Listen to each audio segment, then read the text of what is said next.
Nagdagan sa akong kasing-kasing, mani amo ang balay.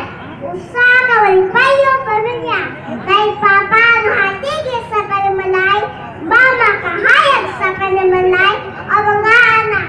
Kuya, ate, bunga sa gugma ni mama o papa.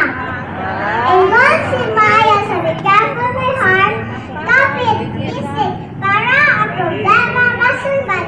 Kung adunay makutinga pasimuha sa balay, ilabi na sa budgeting, ilagayon ako lapin sa diskusyon. Dili na parte, mahibala ko sa partiga, magdahil ako para sa maayang ugma. Dili ako masagal pangayon ni manang papa, ay pagkala ako o sa kataka ilang bulsa. Tapos lang kami sa kwarta o mukabutang, pero bago kami sa pagkuhan o pag-ababa ni mama o papa. Mani ang daycare center, ang balay ni teacher o sa mga bata. Diri ako gabastina ni mama o papa, harap makabala sa maayong hiyas, hiyas ang kapag ako.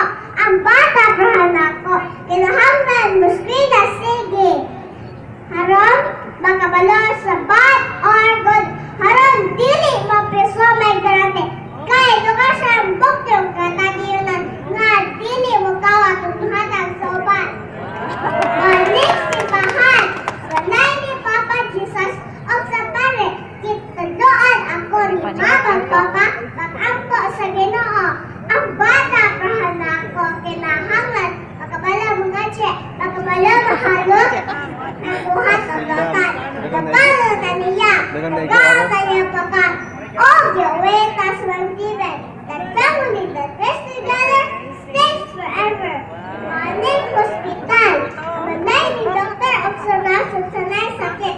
Diri ako gitala ni Mama Papa, para mahataga sa minusasyon.